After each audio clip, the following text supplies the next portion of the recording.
아들. 엄마, 근데 저희가 결혼 전에 했던 얘기가 있는데요. 어? 무슨 얘기? 저희 명절에는 각자 집에 가기로 했어요. 그게 무슨 말이야? 수진이는 연휴 시작하면 바로 처가로 가고요. 저 혼자 집으로 갈 거예요. 그럼 너만 온다고? 네. 효도는 각자. 뭐? 효도는 각자 하기로 했다고요. 그리고 딸. 엄마는 취미 같은 거 없어? 어? 왜 자꾸 전화를 해? 나 일한다니까. 차라리 아빠랑 놀러를 가던가 하면 되잖아. 남들은 명절에 자식들 보고 여행 가라고 하고 인생 즐겁게 살던데. 엄마는 왜 그래? 오늘 이야기 속 주인공은 65세 엄미향 씨입니다. 그리고 그녀의 아들, 딸에 관한 이야기이죠. 엄 씨는 자식들 교육시키고 뒷바라지하는 것에 인생을 바쳤던 것을 후회했습니다. 결과가 안 좋았냐? 그것은 아니었습니다. 오히려 자식들이 너무 잘 돼서 탈이었습니다. 잘난 자식은 남의 자식이고 못난 자식이 내 자식이라는 말이 있었는데 그 말이 크게 다르지 않을 것 같았습니다. 잘난 자식들이었지만 내 자식 같지가 않았으니 말이죠. 손주들까지 있어도 엄씨 부부의 노후는 무척 외로웠습니다. 자식들은 저들 살기 바빴고 부모는 늘 뒷전이었습니다. 북적거리며 사는 게 꿈이었던 엄씨는 북적거리진 않아도 되니 내 자식들 얼굴이라도 가끔 좀 보면서 살았으면 하는 바람이 있었습니다. 잘 키워놨더니 며느리의 남편, 사돈의 사위가 되었고 또 잘 키워놨더니 사위의 아내, 사돈의 며느리가 되었습니다. 그러니 이럴 줄 알았으면 그렇게 공부시키지 말 걸 하는 후회까지 하게 되는 것이었죠. 그저 적당히 키웠으면 적당히 잘나서 적당할 만큼 부모 곁에서 지지고 볶고 살지 않았을까 싶었습니다. 이런 공허함을 메우기 위해서는 자식을 다시 내 품에 데리고 오거나 아니면 엄씨 부부가 자식을 놓아주거나 두 가지밖에 없었습니다. 둘째 딸내미도 아들이랑 같은 대학 갔다며? 그렇게 됐네. 역시 둘째도 첫째 따라가는 법이잖아. 그리고 둘 다 공부를 오죽 잘했어? 에이 뭘. 그만큼 엄마 아빠가 교육을 시켰으니까 그렇지. 오랜만에 만난 지인들이 한참을 엄씨의 자식들에 관한 대화를 나누었습니다. 이미 자식들을 대학에 보낸 사람들도 있었고 곧 앞두고 있는 사람들도 있었으니 관심사가 비슷했죠. 부럽다 부러워. 그러게. 비법이 뭐예요? 우리도 좀 알려줘요. 아 자기네 작은애 내년에 수능이지? 근데 아무리 해도 성적이 안 올라. 사실 사교육도 많이 시키고 열성적으로 자식들을 가르친 것은 맞지만 그것도 자식들이 똑똑했기 때문에 가능했습니다. 하지만 그런 말을 할 수는 없었고 어떤 공부를 시켰는지 조언을 해주었습니다. 대부분 부럽다며 치켜세웠고 또 누군가는 시기하여 딴지를 걸기도 했습니다. 하지만 엄씨의 아들, 딸이 잘났다는 건 누구도 부정할 수는 없었습니다. 아이 둘 정말 잘 가르쳐서 남에게 존경받으며 걱정 없이 살기를 바랐습니다. 그래서 부부가 자식들만 보고 살았던 것 같았습니다. 엄씨 부부가 꿈꿔왔던 삶이 있었습니다. 크지 않은 소박한 꿈이었습니다. 나중에 자식들이 결혼을 해서 각자 가정을 꾸리더라도 가끔 만나서 오순도순 살고 싶었습니다. 그런데 좀 더 나이 들고 돌이켜보니 자식 잘난 건 하나도 부러울 게 없는 것 같았습니다. 그게 자식의 됨됨이를 뜻하지 않았고 부모의 행복을 결정짓지도 않았습니다. 당연했습니다. 그랬다면 잘난 자식을 가진 세상 모든 부모가 행복해야 할 텐데 사실상 그런 경우는 엄씨처럼 외로워지는 경우가 많았습니다. 엄씨의 아들, 딸은 모두 좋은 대학을 졸업했습니다. 아들은 손꼽히는 대기업에 들어가서 승승장구했고, 딸은 조금 더 공부를 해서 전문직에 종사하게 되었습니다. 좋은 대학을 나와도 모두 다 잘 되는 것은 아닐 텐데, 다행히도 엄씨의 자식들은 탄탄대로를 걸었습니다. 잠시 으쓱했던 것도 사실이었습니다. 요즘엔 좀 한가해져서. 오빠 시간 되는지 내가 물어보고 맞춰서 주말에 한번 갈게. 그래? 안 그래도 네 아빠 어젯밤에 너희 얘기 하더라고. 무슨 얘기? 그냥 요즘 바쁜 것 같다고. 은근 기다리는 눈치던데? 정말? 이번 주나 다음 주에 갈게. 그래, 알았어. 바쁜 직장 생활에도 가끔은 이렇게 만나서 식사도 했는데 말 그대로 정말 가끔이었습니다. 참 자식들 얼굴 보기가 하늘의 별 따기였습니다. 한 달에 한 번 정도 보면 많이 본 걸로 쳐야 했죠. 하지만 그것도 감지덕지해야 했던 걸 몰랐습니다. 자식들이 결혼하고 나니 한 달에 한 번은 커녕 1년에 2번 보기도 그렇게 힘들었죠. 엄마, 내년 봄에 결혼하려고요. 전에 만난다던 그 아가씨?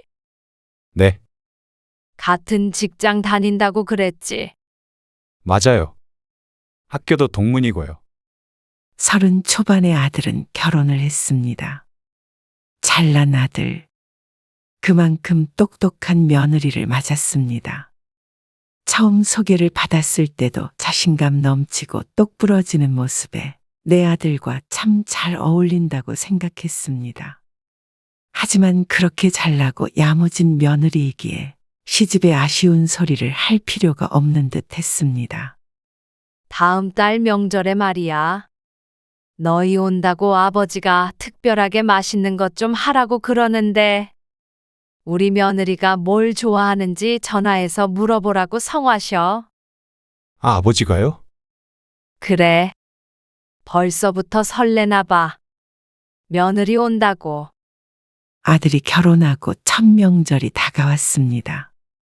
아직 보름도 더 남았는데 남편은 벌써부터 들떠 보였습니다. 그리고 엄씨도 내색은 안 했지만 내심 같은 마음이었습니다. 어떤 음식을 좋아할까 고민하다가 남편의 말대로 아들에게 직접 물어보자 싶어서 전화를 건 것이었습니다. 어머니, 근데 저희가 결혼 전에 했던 얘기가 있는데요. 어? 무슨 얘기? 저희 명절에는 각자 집에 가기로 했어요. 그게 무슨 말이야? 수진이는 연휴 시작하면 바로 처가로 가고요. 저 혼자 집으로 갈 거예요. 너만 온다고. 네, 아들의 말에 무척 당황스러웠습니다. 당연히 명절이면 아들 며느리가 오고 그 다음에 둘이 같이 사돈네로 가는 게 아닌가 싶었습니다.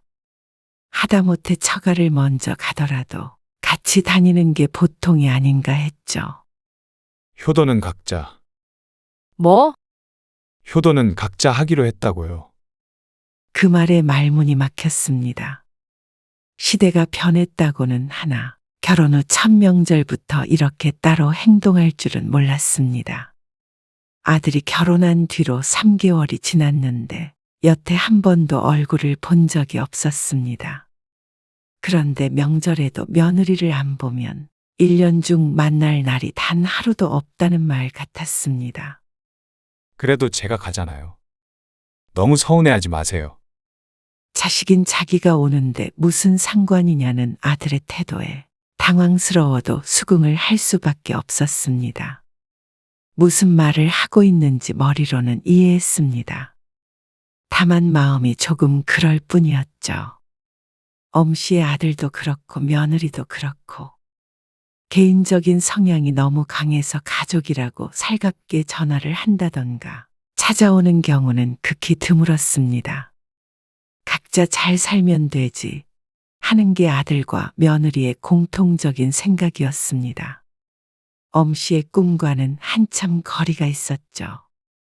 서운하긴 했지만 그래도 아예 안 오겠다는 것도 아니고 각자 집에 가겠다는데 싫다고 할 수는 없었습니다. 엄씨도 나중에는 차라리 맘 편하게 내 자식이나 오래 보자 싶었죠. 그러다가 며느리가 임신을 했습니다. 명절이고 뭐고 엄씨 부부는 첫 손주를 볼 생각에 하루하루가 행복했습니다. 애기 용품 골라주고 싶은데 너희 바쁘니까 계좌로 축하 선물 좀 보냈다. 그걸로 애기거나 아니면 수진이 선물도 사고 그래. 네. 감사합니다. 아직 태어나지도 않았지만 얼마나 예쁠까 상상만 해도 기분이 좋았습니다. 아들 며느리 둘 다 늘 바쁘니 나중에 육아가 힘들다고 하면 도와줄 의향도 충분히 있었습니다. 며느리에게 축하한다는 말을 하기 위해 전화를 걸었다가 그런 취지의 말을 흘렸습니다.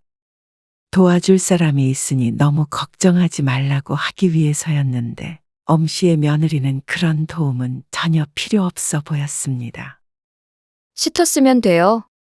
시터? 네. 애 봐주는 사람 쓰면 되니까 걱정 마세요. 그러니 난 또 너희 바쁘니까. 아니요. 그럼 서로 불편하죠. 아, 그래? 그렇긴 하겠네. 알았다.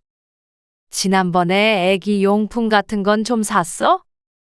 아, 아직이요. 어머님, 저 지금 들어가 봐야 하는데. 더 용건 있으시면 나중에 정석 씨 통해서 말씀해 주세요. 그래. 바쁘지 알았다. 끊으마. 사람들은 며느리를 어떻게 평가할지 모르겠지만 엄씨는 다소 차가운 며느리를 대하기가 무척 어려웠습니다. 똑 부러지는 것은 좋으나 너무 똑 부러지는 바람에 며느리와 심호와의 사이에 선이 명확했죠. 그러던 어느 날이었습니다. 저 해외에서 근무하게 됐어요. 원래 내년쯤이었는데 이번에 일정이 당겨져서 출산 전에 가게 될 것 같아요. 뭐? 그럼 애는 어떻게 해? 미국에서 나와야죠. 그럼 수진이 직장은? 일단 휴직하고요. 미국에서 공부를 좀 더 하고 싶대요. 나중에 같이 그쪽에서 근무하게 될 수도 있고요. 우선은 같이 가야죠. 언제까지 있는 거야? 글쎄요. 회사 사정이 어떻게 될지는 모르겠는데요. 수진이랑 얘기해봤는데 되도록이면 오래 있다가 들어오려고요. 애도 거기서 크는 게 아무래도 나을 테니까. 내 아들이 멀리 떠나간다는 말에 어쩐지 심장이 쿵 하고 떨어지는 것 같았습니다. 너무나도 갑작스러운 소식이었습니다. 1, 2년 갔다 오는 것도 아니고 아들의 말만 들어서는 10년은 있다 올 것만 같았습니다. 그리고 아들 내외는 몇 달 뒤에 출국했는데 출국 전에 아들을 딱 한 번 보고 못 봤습니다.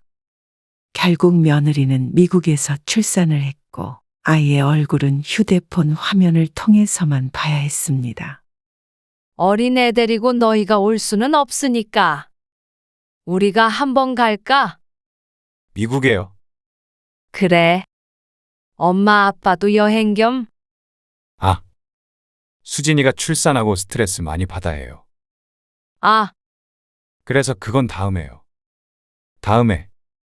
아들의 말에 알았다고 하고 말았습니다. 나중에 라는 기약 없는 말을 마지막으로 아들과의 통화는 끝났습니다.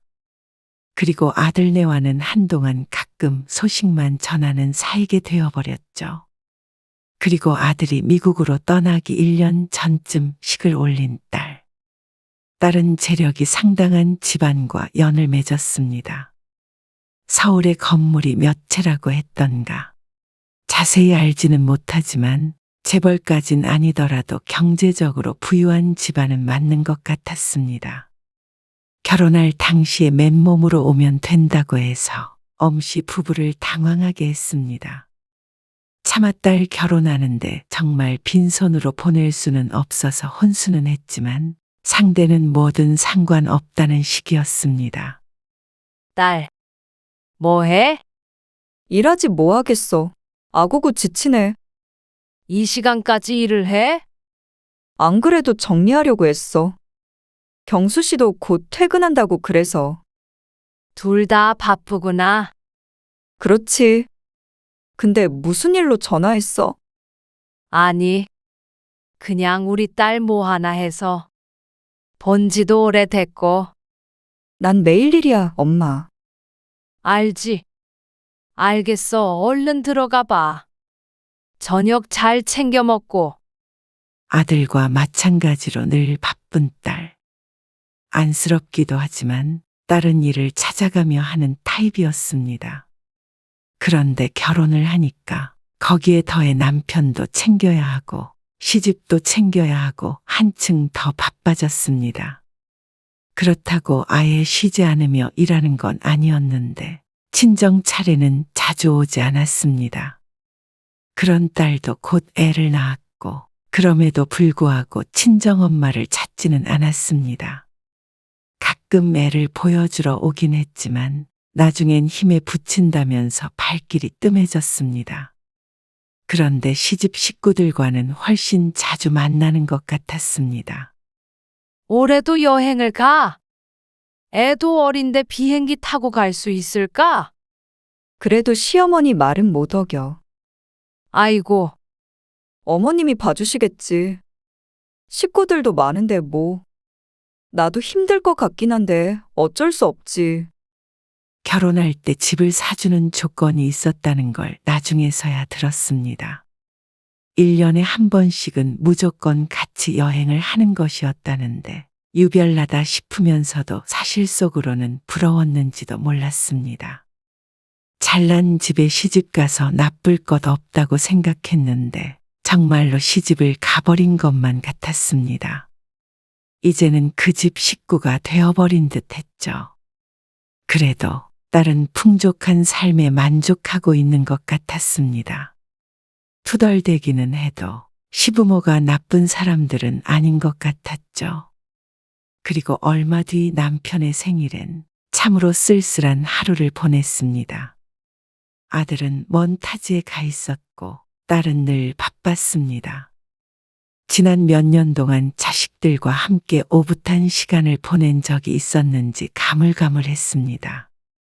아침에 미역국 남은 거 떠줄까? 아니야. 그냥 이거에다가 먹을게. 당신 이거 좋아하잖아. 많이 드셔요. 알았어. 당신도 많이 먹어. 그 후로 대화는 드문드문 이어졌습니다. 집이 너무 조용했습니다. 먹을 사람이 없으니 케이크도 없었고 폭죽도 없었습니다. 생일이면 자식들이 손주들 끌고 찾아와 난리법석을 떤다던 친구의 말이 떠올라 문득 서글퍼졌습니다. 남편도 말은 안 하지만 같은 기분일 듯했죠. 그리고 얼마 뒤 아들과 오랜만에 통화를 했습니다. 거진 한 달 만에 목소리를 들은 것 같았습니다. 너희 언제 한번 안 들어와? 이번 명절은? 나간 지가 몇 년인데 한국에 들어온 게 한 손으로 꼽고도 손가락이 남았습니다. 설에 갈게요. 정말? 네. 수진이도 한국 가고 싶다고 그러더라고요. 손주도 많이 커서 벌써 5살이 되었습니다. 곧 6살이 되죠. 몇 번 보지 못했지만 늘 마음속으로 애틋한 첫 손주였습니다. 그리고 설이 되었을 때 엄씨는 아주 오랜만에 아들네 가족을 만났습니다. 정말 얼굴 까먹을 것 같아. 죄송해요. 멀다 보니까요. 잘 지내셨어요? 본래라면 각자 집에 가는 게 맞다고 했을 며느리도 함께 왔습니다. 그래도 1년에 한 번도 보지 못하는 사이이기에 그런 것 같았습니다. 아이고, 우리 강아지. 잘 지냈어? 엄씨가 손주를 향해 팔을 벌렸지만 엄마 뒤로 쏙 숨어버렸습니다. 엄씨 부부가 낯선 것 같았습니다. 가끔 영상통화를 하긴 하지만 그래도 이렇게 실제로 보는 건 몇 번 되지 않으니 아마 미국의 이웃보다도 모르는 사람에 가까울 듯 했습니다. 준수야.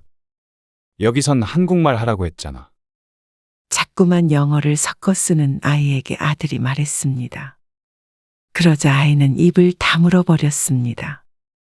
자꾸만 영어를 하는 손주가 엄시도 어색했습니다. 손주가 외국인이 되어가고 있는 것 같았습니다. 그리고 아들 며느리는 역시나 밥 한 끼만 먹고 일어났습니다. 벌써 가게? 네.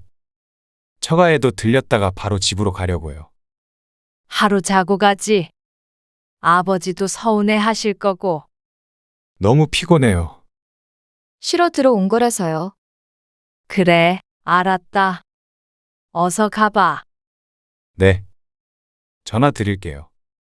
미국 다시 들어가기 전에 한번 들를게요.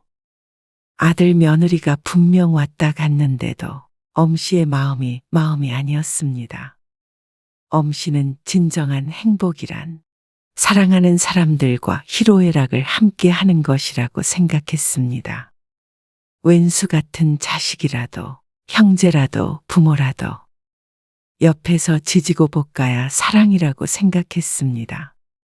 하지만 내가 사랑하는 자식들은 함께 지지고 볶을 기회를 전혀 주지 않았죠. 아들이 돌아간 뒤에 딸이 와야 하는데 이번 명절은 아들의 방문이 마지막이었습니다. 갑작스런 일 때문에 바빠져서 시집에 애를 맡기고 일하고 있다며 하소연했습니다. 한 해 한 해 거듭할수록 엄씨 부부는 외로워졌습니다. 남편도 말수가 없는 편이라 그런지 명절인데도 불구하고 집은 쥐죽은 듯 조용했습니다. TV를 보는 것도 지겨워져서 엄씨가 휴대폰을 들어 친구에게 전화를 걸었습니다. 뭐해? 뭐 하긴 먹고 놀지. 전화 너머로 시끌벅적한 소리가 들려왔습니다. 잘은 몰라도 최소 10대 명은 같이 있는 듯 했습니다. 자식들 왔나 보네. 아이고 진짜. 내가 힘들어서 이제 그만 지들 집에 가라고 해도 안 간다.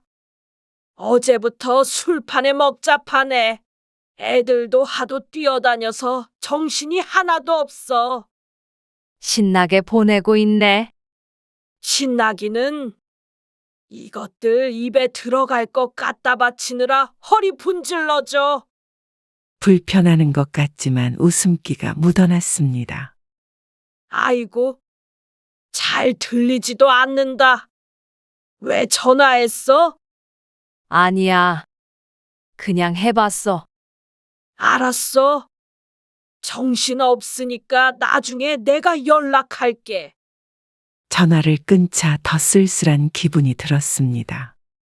명절이라고 자식들이 용돈도 보내주고 하지만 이런 게 가족 같아 정이 맞나 싶었습니다.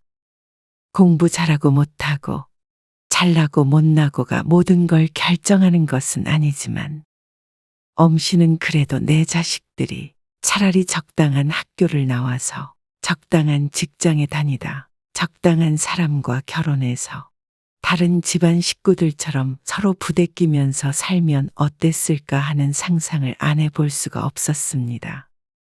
못난 나무가 산을 지킨다고 했습니다. 내 자식들이 좀 더 못났으면 이렇게 내 품을 떠나가지 않았을까 싶었습니다. 이런 소리를 하면 아마 배부른 소리를 하고 있다고 생각하겠지만 힘들게 키운 내 자식들과 마치 남처럼 살게 되니 인생이 허무하게 느껴졌습니다.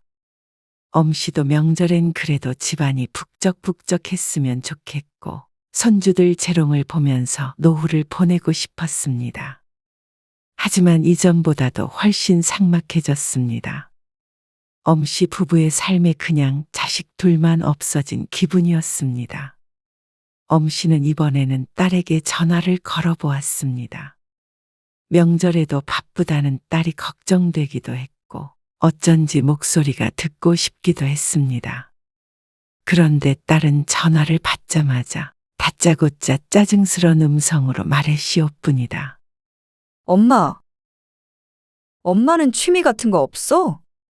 어? 왜 자꾸 전화를 해? 나 일한다니까.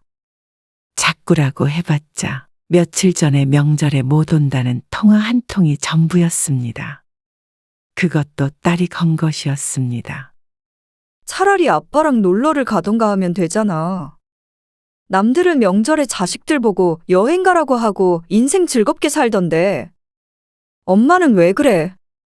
아마도 업무 스트레스 때문인 듯 했지만 딸의 말에 엄씨의 가슴이 따끔거렸습니다. 딸의 말대로 엄씨는 별다른 취미가 없었습니다. 그래서 자신도 모르게 자식들을 귀찮게 했나 싶었죠. 얼마 뒤에 아들은 혼자서 집에 들리고 또 얼마 뒤에 다시 미국으로 들어갔습니다. 엄씨는 그런 아들이 야속했습니다. 그리고 딸도 야속했습니다. 그러다 보니 자식들 키우며 고생했던 시절이 떠오르지 않을 수가 없었습니다.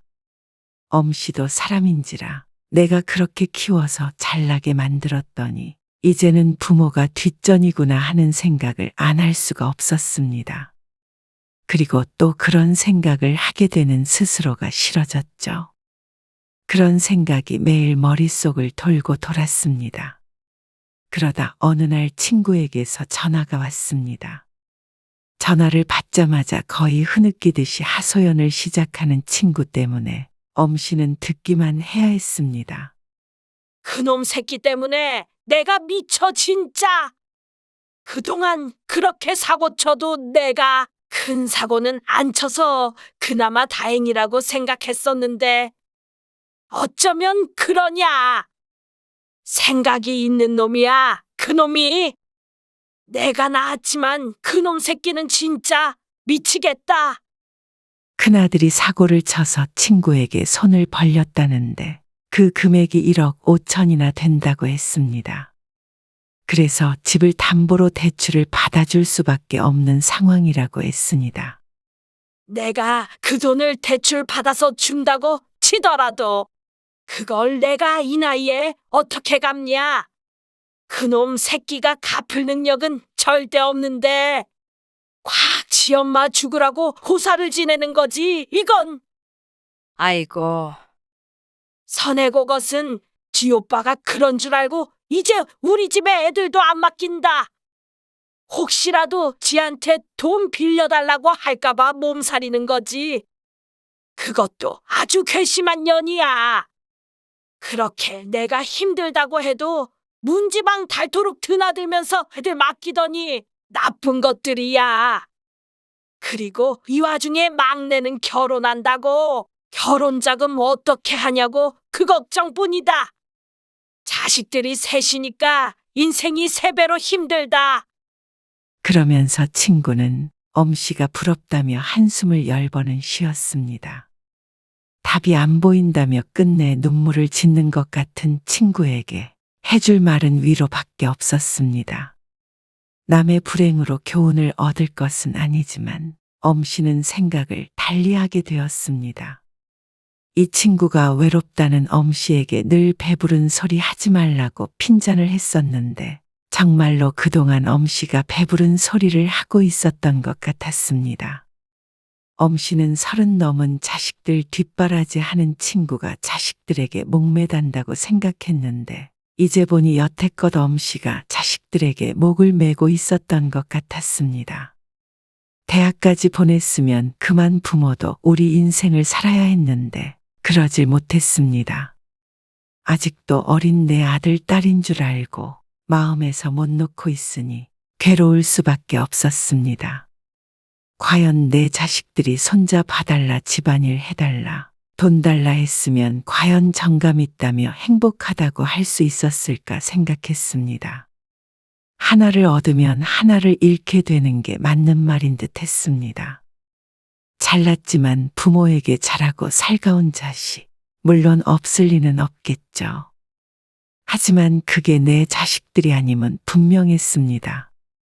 모든 걸 다 가지려 한 엄씨의 욕심이었습니다. 키워놓고 자식이 잘났든 못났든 다 내려놓고 살아야 했습니다. 잘 키워서 자식들이 잘 됐다면 그저 좋구나 하고 말아야 했습니다. 아마 지금 시간을 되돌린다고 하더라도 공부를 덜 시키지는 않았을 것을 알았습니다. 그러니 이제는 엄씨가 욕심을 버려야 했습니다. 자식에 대한 집착을 버려야 했습니다. 다 컸어. 시집 장가 잘 보냈고 부부가 싸우지 않고 잘 살고 있으면 됐어. 남편도 그동안 생각이 많은 듯 했습니다. 그리고 부부라 그런지 결론도 같았습니다. 우리 남은 인생이나 고민하자고. 엄씨와 남편은 여유롭고 행복한 노년을 계획하기로 했습니다. 엄씨 부부의 인생 계획엔 늘 자식들이 있었는데 이제는 자식들이 빠지게 되었습니다. 우리 언젠가 유럽 여행도 가보기로 했잖아. 그 말을 처음 꺼낸 지는 20년은 된 것 같은데 아직까지 이루지 못한 계획이었습니다. 그저 막연히 나중에 애들이랑 같이 가야지 생각하고 살았던 것 같았습니다. 하지만 이제는 그럴 필요가 없었습니다. 자식들 눈치 보며 같이 가자고 말도 못하는데 다 무슨 소용인가 싶었습니다. 올해 한번 가볼까? 어떻게 예약해? 예약하는 게 어려워? 돈 내면 다 보내주지. 그건 그렇네. 그래서 그냥 남편과 단 둘이서 가기로 했습니다. 가이드가 있으니 굳이 자식들과 함께 갈 이유가 없었습니다. 오히려 둘만 가는 게 마음 편히 구경하고 쉬다 올 수 있을 것 같았습니다. 자식에 대한 미련을 버리니 그런 게 보였습니다. 엄씨 부부는 여행 계획을 짜는 것에 정신이 팔려서 모처럼 바빴습니다. 남편도 은퇴하고 조금은 무기력하게 지냈는데 오랜만에 활기차 보였습니다. 그런데 며칠 뒤에 딸에게서 전화가 왔습니다. 엄마, 지난번에 내가 미안. 명절에 전화를 하고 처음 통화를 하는 것이었습니다. 엄씨도 선뜻 딸에게 전화하기가 힘들어 그동안 연락을 안 하고 지내게 되었었죠. 그런데 딸이 먼저 연락을 할 줄은 몰랐습니다. 나중에 같이 밥 먹으러 한번 갈게요. 그러면서 한참을 시댁에 대해 하소연하고 수다를 떨다가 전화를 끊었습니다.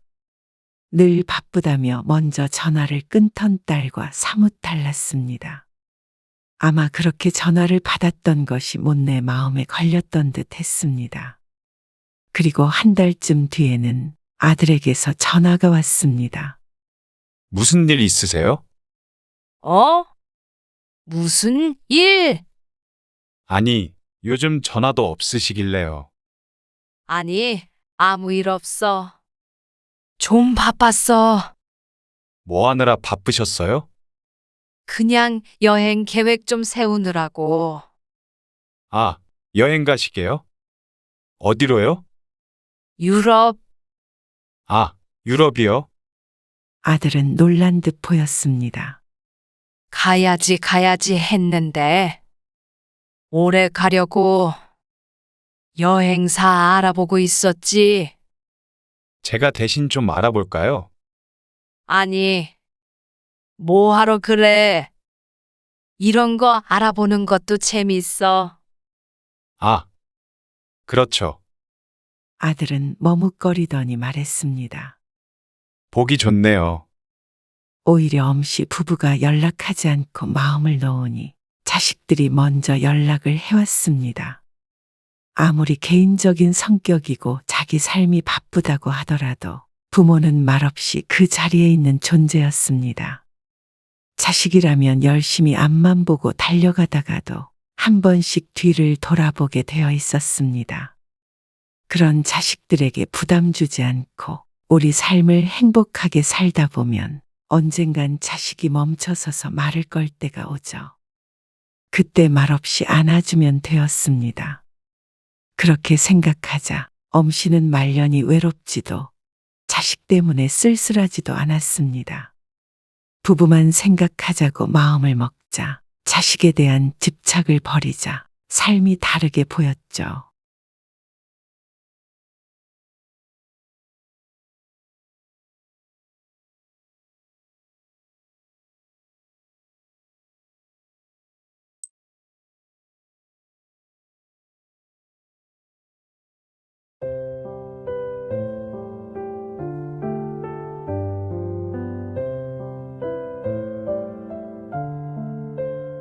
그래서 어떻게 하자는 거야? 아니, 여보, 우리는 둘이잖아. 방도 남고. 둘인 거랑 어머님이랑 무슨 상관이야? 아, 화만 내지 말고. 좀 생각해봐. 내가 무슨 생각을 해? 당신 형님한테 어머님 재산 혼자서 빼돌린 거 가지고 모시고 살라고 그래. 어머님도 어머님이야. 당신 월급으로 30년을 생활하셨으면서 어떻게 그러셔? 재산 안 남겨주시는 거야 그렇다 쳐도. 어떻게 노후에 수발까지 들라고 해? 당신은 또 어떻게 나한테 그런 말을 할 수가 있고? 그래도 내가 자식인데 어떻게 해? 어머님이 당신을 자식으로 생각했으면 그렇게는 못 하시지. 나는 목에 칼이 들어와도 내 아들한테 그렇게 안 해. 자식 잘 사는 게 더 중요해. 나는 절대로 자식 피 빨아먹고 안 살아. 뭐? 말을 왜 그렇게까지 해? 당신은 나한테 그런 말 할 자격 없어. 당신 번 돈 다 어머님한테 갖다 바치고 나 혼자 아등바등 가정 지키면서 살았어. 뭘 또 그렇게 얘기해? 누가 들으면 내가 천하의 나쁜 놈이겠다. 당신? 천사지? 당신 부모님한테는. 그런데 나한테는 천하의 나쁜 놈 맞아. 나는 우리 부모님한테 용돈은 10원 한 장도 못 드리고 그렇게 살았어. 각자 부모님 챙기자더니 챙길 수나 있게 했어? 그럼 나보고 어쩌자는 거야? 팔순 엄마를 그냥 길거리에 버려? 버리긴 뭘 버리냐? 당신이 나가서 모시고 살아. 나가라니? 나는 모시고 살아도 내 부모님 모시고 살 거야. 당신 부모님은 당신이 모시고 살아. 당신도 옛날에 그랬잖아. 당신 돈으로 효도한다고. 신경 쓰지 말라고. 오늘 이야기 속 주인공은 53세 권인정 씨입니다. 그리고 그녀의 남편과 시집에 관한 이야기이죠. 권 씨의 이야기를 들으면 주변 사람들은 대부분 기막혀 합니다. 그럼에도 권 씨가 남편과 함께 살았던 것은 자식 때문이었는데 그 자식도 다 큰 마당에 이제는 좀 속 시원히 살고 싶었습니다. 평생 월급을 가정보다는 부모에게 쓰기 바빴던 남편. 그런 남편 때문에 권 씨는 자식 키우고 살림을 하고 집을 늘리느라 혼자서 고군분투해야 했습니다. 결혼 직후부터 집에 용돈을 줬던 남편과는 달리 먹고 살기 바빴던 권 씨는 친정에 제대로 용돈 한 번 드린 적이 없었던 것 같았습니다. 이제 와서 후회되었습니다. 시부모님은 남편 덕에 편히 살았지만 권 씨의 부모님은 못날 딸을 둔 덕에 70까지 일을 하셨죠. 물론 자의로 그러셨던 것이지만 그래도 마음은 아팠습니다. 그런데 이제는 늙은 시모 노후까지 권 씨 보고 책임지라는데 권 씨는 그럴 생각이 없었습니다. 살던 집터는 큰아들에게 홀랑 뺏겨서 맨몸으로 권 씨 집으로 들어오겠다는 시모를 받아줄 만큼 권 씨는 천사가 아니었습니다. 아니, 남편이 그렇게 만들었습니다. 그래서 이제는 권 씨는 빠지고 싶었습니다.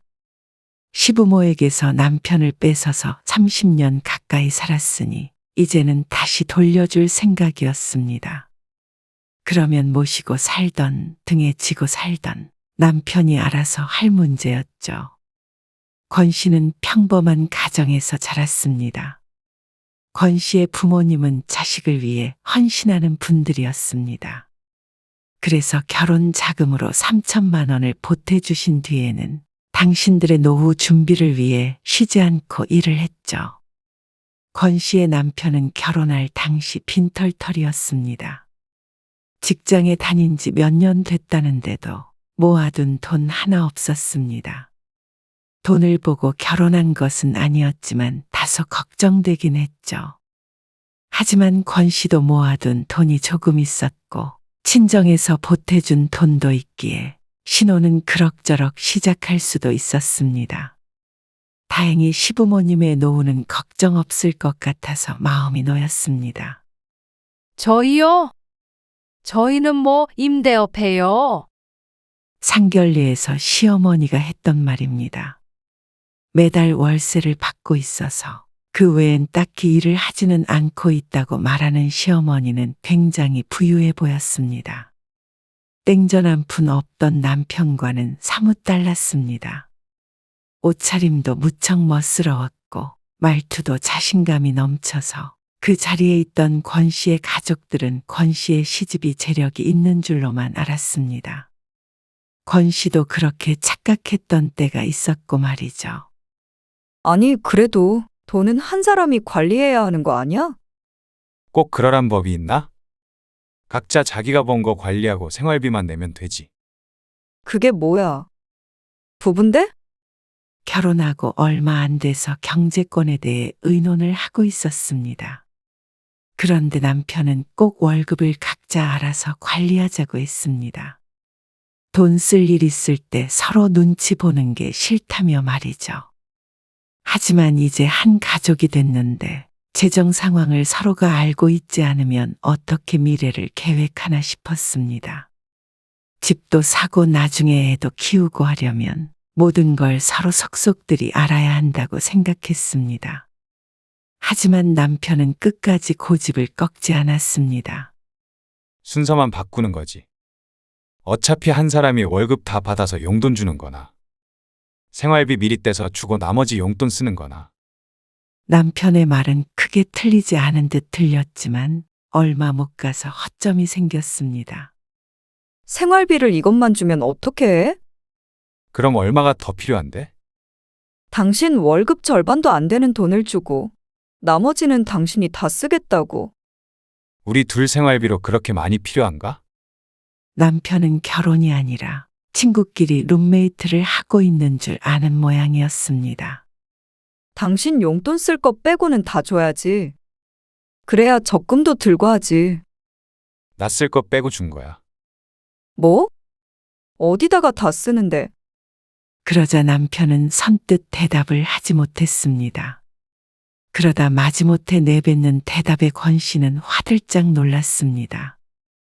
차라리 시계를 샀다거나 사치를 했다면 이해가 갔습니다.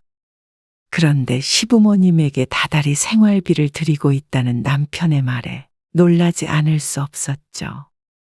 아니, 왜? 왜 드리는 건데? 왜냐니? 생활비 쓰시라고 드리는 거지. 그럼 계속 드리고 있었던 거야? 그러자 결혼 전부터 스스로 쓸 용돈을 제외하곤 전부 시집의 생활비로 들어갔다는 남편. 머리가 띵해졌습니다. 왜 이 남자는 돈도 한 푼 못 모았나 싶었는데 그게 부모에게 주는 용돈 때문이었다고 했습니다.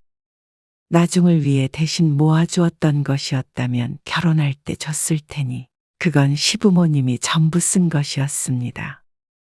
그런데 그런 행위를 남편은 앞으로도 이어갈 생각이라고 했습니다. 그래서 월급도 따로 관리를 하기로 했던 것이라는 남편의 말에 권 씨는 기가 찰 수밖에 없었습니다. 어쩌면 그렇게 중요한 얘기를 쏙 빼놓을 수가 있는지 몰랐죠. 어머님, 아버님 여유도 있으신데 어째서 당신이 용돈을 드려야 하는 건데? 권 씨는 시부모님이 너무한다고 생각했습니다. 벼룩의 간을 빼먹는구나 생각했죠. 하지만 그게 아니었습니다. 월세가 얼마 안 돼서 생활비 안 드리면 부족해. 월세가 얼마 안 된다니? 임대업을 하신다는 시부모님이 세가 적어서 생활이 안 된다는 게 말이 되나 싶었습니다. 하지만 남편이 하는 말을 들으니 속으로 헉소리가 나왔습니다. 원룸이나 상가 건물이 따로 있는 것이 아니고 살고 있는 단독주택 2층을 개조해서 단칸방을 몇 개 만들었다는 것이었습니다. 세입자가 다 차 있지만 나오는 월세는 한 사람 월급에도 못 미친다고 했습니다. 그런데 두 분 중 누구도 일을 안 하고 있다고 했습니다. 아직 젊은 나이인데도 불구하고 말이죠. 그러니 남편이 총각일 때부터 생활비를 가져갔던 것이었습니다. 아니, 왜 일은 안 하시고? 그게 아니면 형님은 뭐 하는데 당신 혼자 용돈을 드려? 내가 가까이 사니까. 그리고 몰라. 형님도 드리고 있을 수도 있지. 남편의 태도를 보아하니 시부모님이 남편에게 용돈을 받아가는 이유를 알 것 같았습니다. 권 씨였어도 깐깐한 큰아들보다는 맹한 둘째 아들이 나았겠죠. 권 씨가 화가 나서 말을 못하고 있는데 남편이 말했습니다. 당신은 걱정할 거 없어. 내가 생활비 더 내면 되잖아. 우리 부모님한테 용돈 드리는 문제는 우리랑은 상관없는 문제야. 왜 상관이 없어? 당신 버는 돈 대부분 어머님 드리는 거 아니야? 내가 내 용돈 줄여서 드리는 거잖아. 기가 막힌 논리였습니다. 그러면 나도 당신만큼 친정에 용돈 드려도 된다는 소리야? 그건 당신 마음이지. 하지만 그랬다가는 권신의 집 살림이 제대로 돌아가지 않을 것이었습니다. 촘촘하게 미래 계획을 세워도 부족할 판에 부모님 부양만 하고 있을 수는 없었습니다. 결국엔 남편이 월급의 절반을 떼서 권 씨에게 주기로 했습니다. 하지만 말이 반이지 각자 그만큼씩만 모으면 식비, 관리비 등을 내면 끝이었습니다. 결혼 전에는 그런 말은 일절 없다가 결혼하니 시집에 용돈 주고 경제 상황은 터놓지도 않으니 이혼 생각도 들었습니다. 하지만 금방 아이가 생기는 바람에 이러지도 저러지도 못하게 되었습니다. 그래서 권 씨는 자신의 월급을 알뜰히 잘 쓰는 수밖에 없었습니다. 그런데 그렇게 독하게 마음먹은 그녀를 남편은 도와주질 않았습니다. 월급의 절반이라고 내놓는 돈은 매달 들쑥날쑥했습니다. 왜 이것밖에 안 줘? 아, 이번에 어머니 집에 냉장고가 고장이 나서. 뭐? 그래서 당신이 샀다고? 그럼 어떡해? 냉장고 없이 사실 수도 없고. 그래서 이번엔 좀 적어. 그러는 게 어디 있어. 이번엔 좀 봐줘. 아니, 생활비만 내면 끝이 아니잖아. 우리도 돈을 좀 모아야 할 거 아니야. 아나도 점심값도 아끼며 살고 있다고. 그러니까 왜 냉장고를 당신이 사드리냐고. 당신 통장에 얼마 있어? 그러자 기가 막혔습니다. 남편의 통장엔 5만 6천 원이 들어 있었습니다. 다음 월급이 들어오려면 꽤나 남았는데 말이죠. 남편도 미련했지만 시어머니에게도 화가 치밀었습니다. 사정 뻔히 알면서 아들에게 냉장고 사달란 말이 나오는지 몰랐습니다. 50대 중반의 나이면 한창 때였는데 왜 아무 일도 안 하고 사는지 몰랐습니다. 그래도 남편의 부모인지라 함부로 말은 못하지만 모르는 사람들이었다면 손가락질을 했을 것 같았습니다. 신경 쓰지 말라니까. 나도 당신한테 통장 보여달란 소리 안 하잖아. 어떻게 신경 안 써? 나도 보여줄까? 통장? 권 씨는 꾸준히 적금도 들고 모으고 있었습니다. 장을 봐도 제일 싼 거만 샀고 외식도 잘 하지 않았습니다. 그렇게 허리띠 졸라매고 사는데 남편의 통장에서 돈이 줄줄 새니 속이 쓰리지 않을 수 없었습니다. 만삭의 몸으로 회사를 다니고 있는 아내보다도 건강한 부모가 더 걱정이 되는 모양이었죠. 권 씨가 애를 낳고 몇 달간 쉬게 되었을 때는 나 죽겠다 난리치는 바람에 남편도 약속된 생활비는 꼬박꼬박 주었습니다. 그것도 결코 넉넉하지 않았습니다. 어머님한테 애 좀 봐달라고 해봐. 나도 얼른 다시 일해야 할 거 아니야. 엄마한테. 왜? 애 낳으면 뭐든 다 해주실 것 같더니. 한번 물어는 볼게. 착하다고 생각했던 남편의 성격은 우유부단하고 답답하게 느껴졌습니다. 그간 당한 게 많아 그런 듯 했습니다. 아니나 다를까. 여쭤봤는데 애는 못 봐주신대. 왜? 어머님, 아버님 집에 계시잖아. 혹시나 허리 다치면 안 된다고. 기가 막혔습니다. 허리를 다쳐서 못 봐주는 것도 아니고 혹시라도 다칠까봐 못 봐달라는 말은 그냥 며느리 기분 나쁘라고 하는 소린가 싶었습니다. 아들한테 그렇게 생활비를 받으면서 몇 달만 아이를 좀 봐주는 게 그렇게 힘든가 싶었습니다. 다른 부모였다면 당연히 손주를 봐줄 의무는 없겠지만 그래도 권 씨의 시모는 어느 정도 책임감을 느껴야 한다고 생각했는데 그게 아닌 모양이었습니다. 권 씨는 애 키우며 살림하며 늘 빠듯하게 생활했습니다. 그러다가 어린이집에 갈 때쯤에는 다시 복직해서 일까지 하면서 슈퍼우먼처럼 살았죠. 자식이 아니었다면 이렇게 살 이유가 없었습니다. 부모님에게 받은 돈 보태서 나 혼자 벌어서 나 혼자 살았다면 훨씬 풍족하게 살았을 것이었습니다. 그런데 그런 삶을 살 수 있는 팔자는 따로 있는 모양이었습니다. 잠깐만 나 엄마 좀 모셔다 드리고 올게. 주말에 남편이 갑자기 어머니의 연락을 받고 집을 나서려고 일어섰습니다. 어딜 가는데? 어머님 어디 나가신대? 아니, 백화점 가셨는데 짐이 무거워서 버스 타고 못 가신다고. 짐? 세일한다고. 백화점에서 세일을 해봤자 백화점 물건일 텐데 그 정도 수입으로도 옷은 곧 죽어도 백화점 것만 입는 시어머니였습니다. 그것을 가지고 아무리 남편에게 말해봤자 소용이 없었습니다. 엄마한테 드린 용돈으로 어떻게 쓰시든 뭐라고 그래. 그러니까 그렇게 사치를 하며 사는 어머니에게 용돈을 드리는 것 자체가 잘못됐다는 생각은 못하는 것 같았죠. 시집 잘 만나는 건 로또와 같다고 하던데 권 씨는 옛날부터 그런 쪽에는 영 소질이 없었습니다. 시부모님 일만 엮이지 않는다면 권 씨 부부는 싸울 일이 많이 없었습니다. 하지만 매달 한 번씩은 언성을 높이게 되었습니다. 권 씨가 이해 못할 부분이 너무 많았는데 되려 남편은 이해를 못 해준다며 권 씨에게 매정하다고 했죠. 당신은 효도가 병이야. 권 씨가 가끔 남편에게 하는 말이었습니다. 자기 밥그릇보다 부모 밥그릇이 중요한 사람이었습니다. 차라리 조선시대에서 태어났으면 칭송이라도 받았을 텐데. 누군 부모가 안 중요해서 안 챙기는지 열불이 났습니다. 아파서 누워있는 부모를 봉양하는 것도 아니고 멀쩡한 부모를 제 살을 잘라 챙기니 같이 사는 권 씨의 속만 썩어났죠.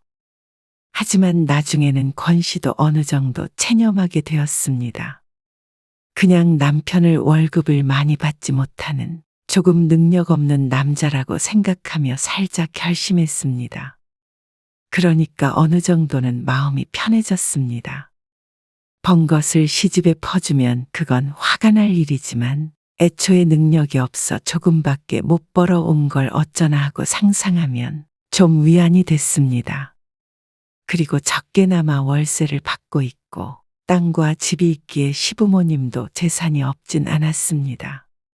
나중에 작은 아들 좀 더 챙겨주시려나 보다 내심 생각했습니다. 그렇게 어영부영 살다 보니 권 씨가 이제는 50대가 되었습니다. 아들은 취직을 해서 따로 나가서 살고 있고 요즘엔 노후 준비로 이런저런 생각을 많이 하고 있었습니다. 아들도 결혼할 때 얼마라도 지원을 해줘야 했고 남편의 정년도 다가오고 있었습니다. 권 씨 또한 몇 년을 더 일할진 몰랐죠. 그러던 어느 날 시어머니가 살던 집에서 나와야겠다고 했습니다. 집이 너무 오래되어 세입자는 안 들어온 지 오래였고 1층도 보수에 보수를 거듭해서 누더기 같았습니다. 건물값은 없을 테니지만 그래도 땅값은 나올 것이었습니다. 인근까지 개발이 되네 마네 하는 소문도 있었으니 시어머니에 대해서는 크게 걱정을 하지 않았습니다. 차라리 팔고 나와서 조그만 데 방을 얻고 나머지는 생활비로 쓰셨으면 하는 게 권 씨의 바람이었죠. 하지만 그 바람은 이루어질 수 없는 것이었습니다. 형님이 그 땅을 담보로 예전에 돈을 빌려가지고 그거 처분해도 돈은 안 될 거야. 어이가 없었습니다. 그렇게 작은 아들이 월급을 평생 바쳐가며 부양했는데 어쩜 이렇게 끝까지 이기적인 사람들이 다 있나 싶었습니다. 장남은 다 옛말이었습니다. 부양하는 사람 따로, 득보는 사람 따로였죠. 권 씨는 한숨을 한 번 내쉬고 말았습니다. 설령 시어머니가 갈 곳이 없어지더라도 당연히 큰아들네로 들어갈 것이라고 생각했으니 말이죠. 그렇게 생각한다면 오히려 속이 편했습니다. 그런데 어느 날 시어머니가 권 씨의 집으로 찾아왔습니다. 마침 남편이 외출해 있을 때였는데 연락도 없이 초인종을 눌렀죠. 어쩐 일이세요? 팔순이 된 시어머니는 아직까지도 행색만 보면 권 씨보다 나았습니다. 고생을 안 하며 살다 보니 주름은 있을지언정 피부도 반질반질했고 옷도 그 화려함에 기가 질릴 정도였습니다. 시아버지가 3년 전에 돌아가셨을 때도 얼마 뒤에 마사지를 받으러 갔던 사람이었으니 말 다했죠. 권 씨와 시모의 사이는 살갑지 않았습니다. 늘 권 씨에게 인색하다고 면박을 주었고 하도 남편에게 권 씨의 흉을 보는지라 좋게 생각하려고 해도 할 수가 없었습니다. 권 씨가 인색해진 이유는 시어머니가 더 잘 알 것이었습니다. 남편이 가정보다도 부모를 먼저 챙겼고 늘 권 씨는 쪼들리며 악착같이 살았는데 당연히 그럴 수밖에요. 쉬는 날도 없이 달려온 세월이었습니다. 지금만 하더라도 금요일에 늦게까지 일하느라 찌든 며느리는 보이지도 않는지 토요일 아침 일찍 쳐들어온 시어머니를 좋아할 수가 없었습니다. 권 씨는 자신이 그렇게 살아야 했던 것에 대해 50세부터 한량처럼 산 시부모의 책임이 크다고 생각했습니다. 시장에서 장을 보는데 꽈리고추가 너무 좋더라고. 그래서 반찬 좀 해주려고 왔지. 뜬금없는 말이었습니다. 생전 찾아와서 밥 내놔라는 했어도 뭘 차려주겠다고 한 건 처음이었습니다. 근데 기름은 어딨냐? 여기요. 그래. 고춧가루는 있냐? 갑자기 무슨 바람이 불어서 이러는 건지는 모르겠지만 너무 불편했습니다. 냉장고며 찬장이며 열었다 닫았다 하면서 쉴 새 없이 권 씨를 불렀습니다. 내가 호박도 사왔거든. 그것도 볶아주려고. 그거 반찬 2개만 있으면 얼마나 맛이 좋은데. 주말에는 좀 쉬고 싶은데 뭐 때문에 새로운 방법으로 권 씨를 괴롭히는지 몰랐습니다. 친정엄마라도 이렇게 갑자기 찾아와 주방을 난장판을 만들어 놓으면 좋을 리가 없는데 하물며 시어머니였습니다. 들기름 있냐? 아니요. 들기름 안 먹어요. 참기름 쓰지 말고 들기름 써. 어? 나이를 먹어도 이렇게 몰라. 그래도 내가 와서 해주니까 좋지? 아, 네. 그래. 얼마나 좋냐? 같이 살면 이렇게 시애미가 반찬도 해주고 말이야. 그 말에 권 씨는 숨을 들이켰습니다. 같이 산다는 말이 무슨 말인지 이해가 안 갔습니다. 그냥 가정을 한 것이겠거니 생각했습니다. 설마 그런 생각을 가질까 싶었죠. 잠시 뒤에 남편이 도착했고 권 씨의 눈치를 슬금슬금 보자 시어머니의 말이 단순한 가정이 아니었음을 깨닫게 되었습니다. 이미 둘 사이엔 오고 간 이야기가 있는 것 같았습니다. 나 오늘은 여기서 자고 간다. 집도 가까운데 왜 굳이 묻고 가겠다는 건지 몰랐습니다. 그래도 팔순 노인을 쫓아낼 만큼 모질지 않았던 권 씨는 이부자리를 봐주면서도 속이 부글부글했습니다. 시어머니는 꼭 앞으로 자신이 쓸 방이라도 되는 것처럼 작은 방 창문을 열었다 닫았다 해보고 아기가 제대로 맞는지도 들여다보며 분주해 보였습니다. 그리고 시어머니가 잠든 깊은 밤, 권 씨는 남편에게 따져 물었습니다. 당신 해명해. 아니, 엄마 집에서 나오면 어떻게 하냐?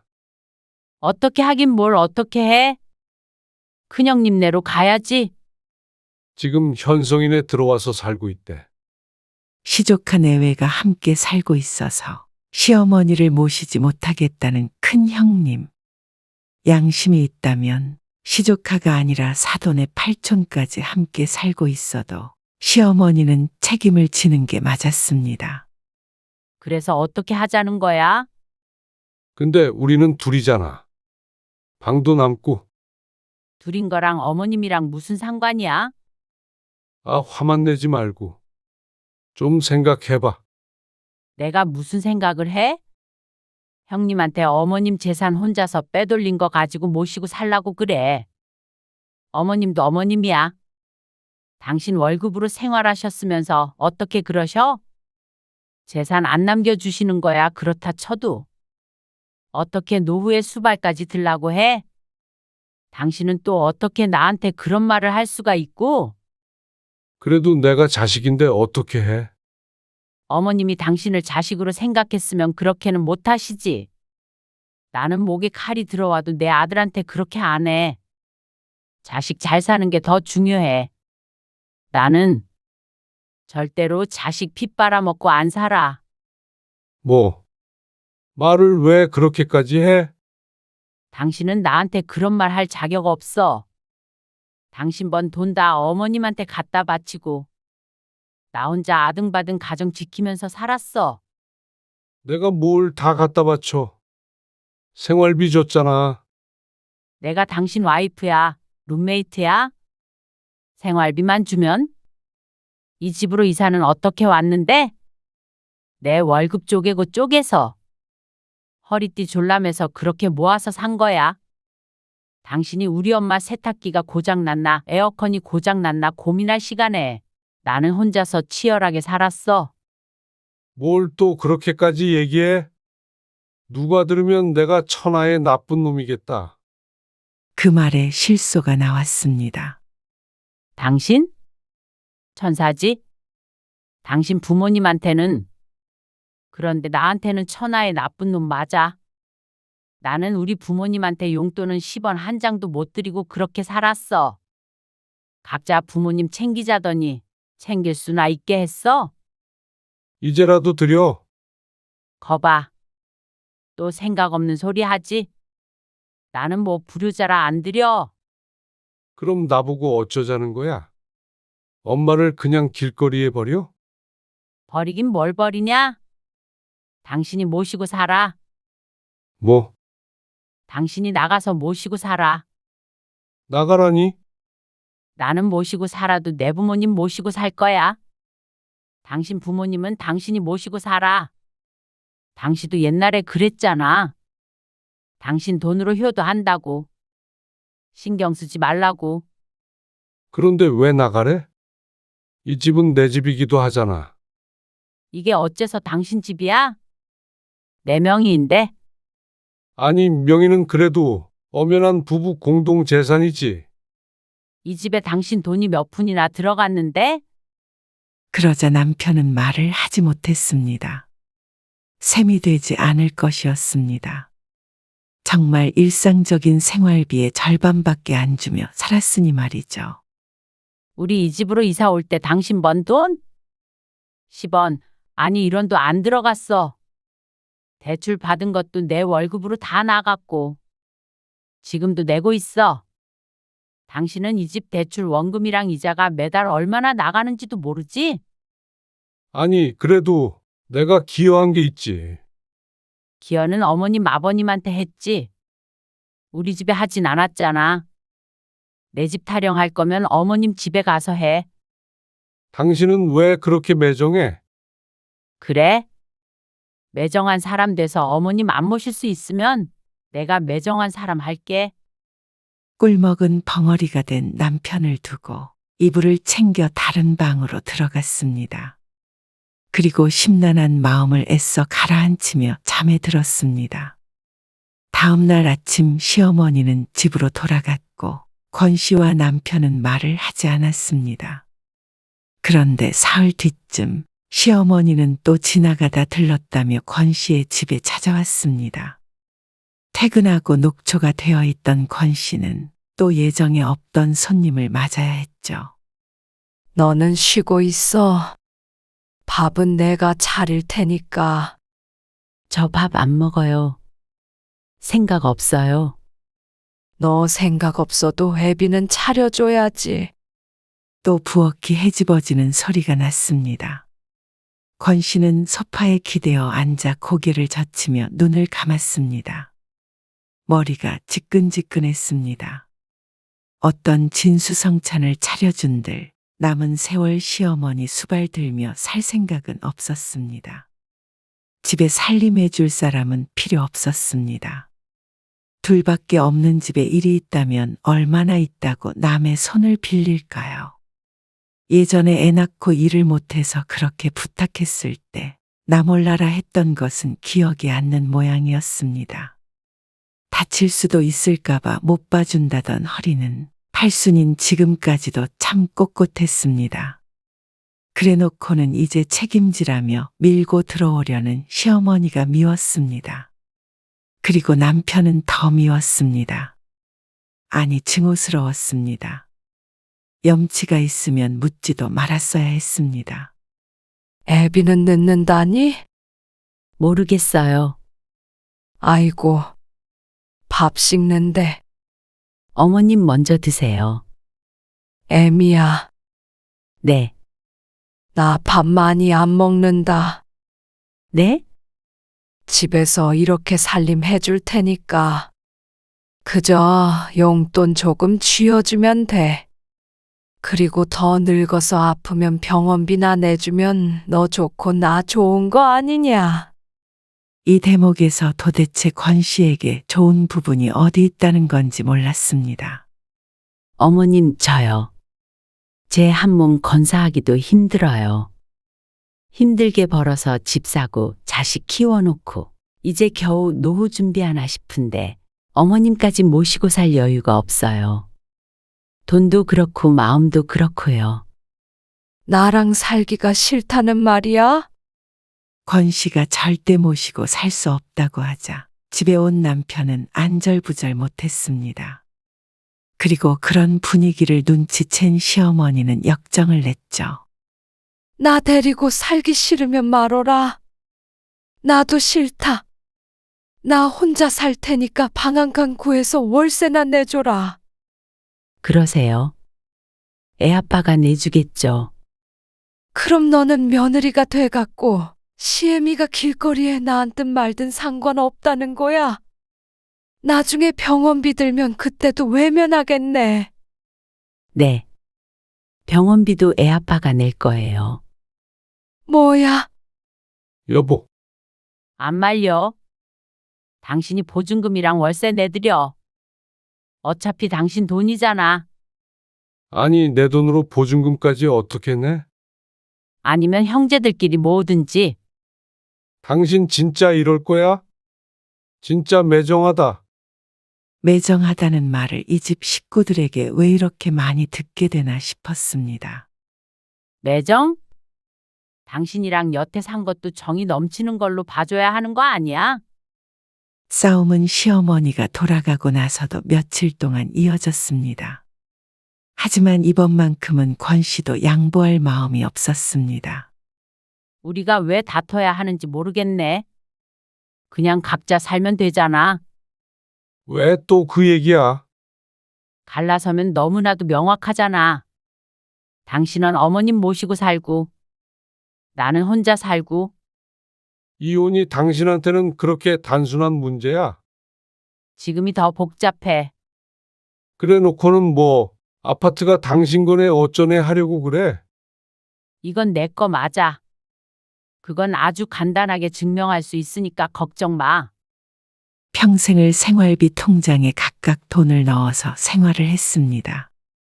그러니 남편의 돈이 한 푼도 이 집으로 흘러들어오지 않은 것은 은행이 증명해 줄 것이었습니다. 초기 자금도 친정 부모님이 도와줬던 3천만 원과 권 씨가 모은 돈으로 한 것이었으니 그건 자신 있게 말할 수 있었습니다. 남편은 기가 막히지만 할 말이 없었습니다. 그동안 권 씨는 재산을 모았고 남편은 부모를 부양했으니 서로 길이 달라진 것이 당연했습니다. 그럼 내 몫은 하나도 없다는 거야? 있으면 당신이 찾아봐. 그러자 두리번 거리며 집안에 있는 가구나 식기들을 훑어보는 모습이 참 웃겼습니다. 그릇 가져가고 싶으면 가져가. 그러자 화가 난 듯 얼굴이 울그락불그락해졌지만 자신의 것은 찾진 못한 것 같았죠. 당신은 어머님 모시고 살아. 나도 이제 혼자 맘 편히 살 테니까. 우리 부모님도 좀 챙기고. 아직 두 분 다 살아계시기에 얼마나 다행인지 몰랐습니다. 더 크게 후회하기 전에 기회가 주어졌으니 말이죠. 남편은 권 씨가 그저 화가 나서 하는 소리라고 생각했습니다. 하지만 얼마 뒤 권 씨는 정말로 이혼 소송을 했습니다. 여보, 진짜 왜 그러는 거야? 어머니 모시는 게 그렇게 싫어? 이혼을 할 정도로? 아니, 당신이랑 더 이상 못 살겠어? 미안해. 내가 다 미안하니까. 이러지 말어. 어머니도 형님이랑 다시 상의해 볼게. 상의는 하든 말든 알아서 해. 나는 그 집 식구에서 이제 좀 빼줘. 권 씨는 다음 해 남편과 이혼을 했습니다. 그리고 남편은 살던 집에서 쫓겨났습니다. 이제 집은 온전히 권 씨의 공간이 되었습니다. 권 씨는 남편에게 2천만 원을 주었습니다. 재산을 처음부터 끝까지 따로 관리했기에 줄 의무는 없었지만 그렇게 해서 완전히 남남이 되고 싶었습니다.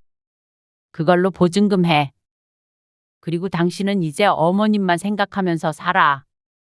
그래서 다시는 연락이 오지 않았으면 하는 바람이었죠. 이제는 지긋지긋했습니다. 선택을 잘못해서 이렇게 된 인생이었지만 덕분에 악착같이 살아서 10년 정도 더 일한다면 노후엔 그래도 발 뻗고 살 수 있을 것 같았습니다. 남편은 대출을 받고 어쩌고 해서 결국 시어머니를 모시고 살고 있다고 들었지만 그 뒤로는 남편에 대한 소식은 귀를 막고 듣지 않았습니다. 할 일이 많으니 거기에 신경을 쓸 시간도 없긴 없었죠. 권 씨는 이제야 좀 숨을 쉬고 살았습니다. 무거운 지게를 벗어 던진 것 같이 후련했습니다. 그래서 후회하지 않았습니다.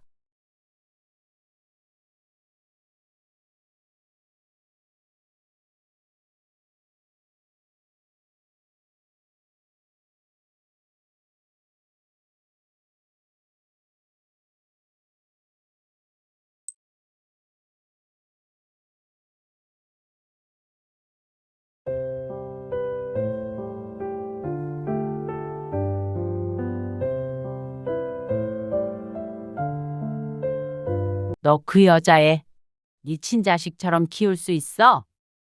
진짜 잘 키울 거야, 엄마. 정말 친딸처럼. 그러면 우선 데리고 와. 데리고 오다니? 이 집에 데리고 와서 딱 2달만 키워봐라. 그러고 나서도 마음이 변하지 않는다면 그때는 아이가 있는 건 문제 삼지 않고 긍정적으로 다시 생각해 볼게. 키워보라고? 그래. 너 2달 정도는 집에서만 일할 수 있잖아. 그리고 내년에 학교 들어가면 얼마 남지도 않았네. 유치원 일찍 졸업했다 치고 데리고 와봐. 나는 좋아. 창훈 씨한테 한번 물어볼게. 그리고 얼마 뒤 엄마, 밥 차릴 때 은지 거도 같이 차려줘. 이제부터 엄마 아빠는 밥 따로 먹을 거야. 그게 무슨 말이야? 너희 둘 밥은 네가 차려야지. 뭐야, 난 일하잖아. 그러면 나중에도 애를 굶길래? 일 핑계 대고? 엄마는 애 돌보는 거 하나도 도와주지 않을 예정이야. 그러니까 할 수 있다는 걸 보여줘. 약속은 약속이니까. 오늘 이야기 속 주인공은 58세 홍정심 씨입니다. 그리고 그녀의 딸에 관한 이야기입니다. 홍 씨의 전부와도 같았던 하나밖에 없는 딸은 어느 날 애가 있는 남자와 결혼하겠다고 했습니다. 하늘이 무너지는 것 같았죠. 힘들게 키워놓으니 어쩜 그런 박복한 길을 가려나 싶었습니다. 아무리 말려도 소용이 없었습니다. 원하는 삶을 살게 냅두라는 말만 돌아왔습니다. 콩깍지가 쓰여 홍 씨의 말은 전혀 들리지 않는 듯 했습니다.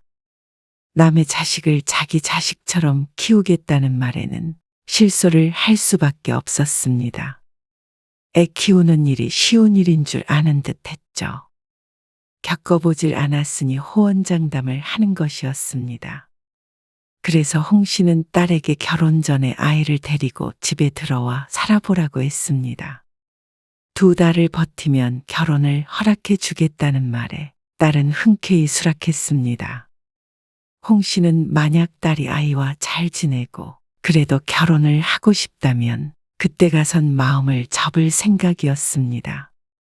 남의 자식을 키울 정도로 꼭 그 남자와 살아야겠다면 이미 말려도 소용이 없는 것일 테니 말이죠. 딸을 잃고 싶지는 않았습니다. 홍 씨는 딸이 하나 있었습니다. 결혼하고 아이가 잘생기지 않아 고생하다가 어렵게 가진 딸이었습니다. 홍 씨는 오래전부터 자식은 셋 정도를 갖고 싶었습니다. 하지만 딸 하나도 어렵게 가진 마당에 둘째는 꿈꿔보기가 힘들었습니다. 그리고 딸을 키우면서 그 꿈조차도 포기해버렸습니다. 셋은커녕 하나도 키우기가 벅찼으니 말이죠. 그 뒤로는 아예 시도조차 하지 않았습니다.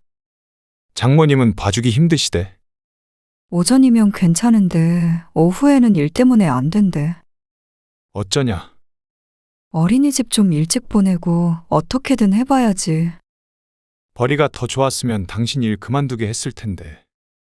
어쩔 수 없잖아. 그리고 애 커가면 오히려 돈이 더 필요하지. 맞벌이를 했기에 아이를 키우는 일이 쉽지 않았습니다. 어린이집 가기 전까진 시어머니가 키워주시기로 했었지만 허리를 다쳐 입원을 하게 되는 바람에 그럴 수가 없어졌습니다. 그렇게 8개월 어린 딸을 한 달 정도 더 집에 데리고 있은 뒤에 어린이집에 보냈고 홍 씨는 복직을 했습니다. 더는 미룰 수가 없었습니다. 그 뒤로 부부가 참 고군분투하며 아이 하나를 키웠습니다. 어린이집에 맡겨놓는다고 끝이 아니었습니다. 자꾸만 아픈 아이 때문에 조퇴를 하게 되어 회사에 빈축을 사기도 했고 어쩔 땐 육아 문제로 부부싸움을 하기도 했습니다. 그러니 이런 아이를 둘 셋을 낳을 생각을 하긴 힘들었죠. 남들도 그렇게 힘들게 키웠겠지만 홍 씨는 유달리도 그 시절이 고됐습니다. 지금 떠올려 보면 육아만큼 어려운 일도 없었죠. 그래도 결국 잘 키워냈고 예쁘게 잘 자랐지만 2번 하라면 못할 짓이었습니다. 홍 씨의 딸은 대학을 졸업하고 직장에 들어간 뒤로도 독립하지 않고 홍 씨 부부와 함께 살았습니다. 회사도 가까운데 나가서 살 필요가 있나? 그래야 연애도 하고 그러는 거 아니야? 연애는 하려면 여기 살면서도 하지. 그리고 연애할 시간도 없어. 연애할 시간도 없다는 딸이기에 불편할 것도 없었습니다. 딸은 오히려 좋다고 했습니다. 퇴근하면 밥 차려주고 빨래도 대신해주는 엄마와 쭉 함께 살고 싶다고 했죠. 그러다가 딸이 하는 일 특성상 재택근무가 가능해서 오전에 출근했다가 오후에는 재택근무를 하게 되었습니다. 홍 씨와는 자연스레 같이 있는 시간이 늘어났죠. 딸이 거의 집에 있다 보니 가끔 친구를 만나는 것 외에는 정말로 남자친구도 안 만나고 지내는 게 뻔히 보였습니다. 남편은 그런 딸을 걱정했지만 홍 씨는 크게 신경 쓰지 않았습니다. 연애든 결혼이든 다 때가 되면 자연스럽게 하게 되는 것이라고 생각했죠. 그러다 딸이 20대 후반이 되자 홍 씨도 슬슬 걱정이 되었습니다. 그동안에 남자친구가 생겼었는지는 모르겠지만 홍 씨가 아는 한은 없었습니다. 그래서 홍 씨가 딸에게 물은 적이 있었습니다. 언제 좋은 짝 만나서 언제 결혼할 거냐고 했더니 돌아오는 대답에 조금 놀라게 되었죠. 나 그냥 결혼 안 하려고. 결혼을 안 하겠다고? 뜻밖의 말에 홍 씨는 자신도 모르게 딸이 했던 말을 그대로 반복해 되물었습니다. 요즘 그런 젊은 사람들이 많은 줄은 알았지만 그게 내 딸일 거라고는 생각하지 못했습니다. 그저 막연하게 나중에 딸이 결혼해서 아이를 낳고 살아갈 거라는 상상만 했었죠. 그냥 그러려면 책임감이 커야 되잖아. 나 혼자 살기도 벅찬 세상이라 그냥 이렇게 살고 싶네. 딸의 말을 듣자 어느 정도 납득은 갔습니다. 결혼을 하는 순간부터 가정에 대한, 아이에 대한 책임감을 갖고 살아가야 했습니다. 거기에 따른 희생도 피할 수는 없었고 말이죠. 나 혼자 잘한다고 되는 것도 아니었고, 행복할 때도 많지만 그만큼 힘들 때도 있는 법이었습니다. 홍 씨는 결혼해서 딸을 낳은 걸 후회하진 않았지만 딸이 하기 싫다고 하면 굳이 말릴 생각은 없었습니다. 셋이 이렇게 알콩달콩 사는 것도 괜찮겠다 싶기도 했죠. 그런데 그러던 딸이 어느 날부턴가 달라졌습니다. 독신으로 살겠다던 말을 한 지 2년이 채 되지 않아 자꾸만 저녁에 외출을 하고 귀가 시간이 늦어졌습니다. 회사에 일이 있어서 들르나 생각했습니다. 하지만 옷차림새도 더 신경을 쓰는 것이 아무래도 촉이 왔죠. 아니나 다를까 딸에게 물으니 수줍게 대답했습니다. 사실 나 요즘 누구 만나? 뭐? 정말이야? 응, 내가 했던 말을 벌써 번복하기 민망하긴 한데. 꽤 진지하게 만나고 있어. 그런 딸을 홍 씨는 비웃지 않았습니다. 그건 그것대로 잘 됐다고 생각했습니다. 이러나 저러나 홍 씨는 딸의 선택을 존중했죠. 그리고 그런 대화를 나눈 지 1년 뒤쯤 딸이 결혼을 하겠다고 했습니다. 진짜야? 우리 딸 아빠가 평생 데리고 살려고 했더니 누가 채간다는 거야? 남편의 농담 섞인 말에 홍 씨도 기분 좋게 웃었습니다. 내년에 결혼하면 딸이 31가 되는데 결혼하기 적당한 나이라고 생각했죠. 이번 달 안에 아빠 시간 될 때 자리 한번 마련할게요. 그래. 그렇게 해. 그리고 보름쯤 뒤에 처음 딸의 남자친구를 만났습니다. 아니, 이제는 예비 사위였죠. 그런데 딸과 함께 앉아있는 남자를 보자 홍 씨는 고개를 갸웃거리게 되었습니다. 남자의 나이가 딸과는 조금 차이가 있어 보였습니다. 안녕하세요. 박창훈이라고 합니다. 나이는 40입니다. 40이란 소리에 남편의 어깨가 살짝 튀어오르는 게 느껴졌습니다. 말은 안 했어도 홍 씨만큼 놀란 것 같았죠. 딱 10살 차이였습니다. 요즘 세상에 10살이 대수냐 싶겠지만 내 딸이 10살 연상과 결혼하는 건 마음을 다스려야 하는 일이었습니다. 첫 만남에 정신을 살짝 놓았더니 나눴던 대화는 잘 기억나지 않았습니다. 근데 40이면 너무 많은 거 아니야? 집에 돌아와서 딸에게 조심스럽게 물었지만 딸은 개의치 않았습니다. 나이가 뭐가 중요해? 사람이 중요하지. 또 틀린 말은 아니라 별다른 대꾸를 할 수 없었습니다. 속으로는 홍 씨 부부 모두 그래, 자식 마음이 중요하지 하고 생각했죠. 그런데 두 번째 만남이 홍 씨의 인생을 통틀어 가장 충격적인 사건이 되었습니다. 결혼 준비를 하려면 상의할 일이 있다고 해서 나간 자리에 홍 씨와 남편은 웬 어린 여자아이를 보았습니다. 사위될 남자와 나란히 앉아 있는데 이런 자리에 조카를 데리고 왔나 싶었죠. 그런데 그게 아니었습니다. 창훈 씨, 딸이야. 은지. 그 말에 남편의 눈이 튀어나올 듯이 커졌습니다.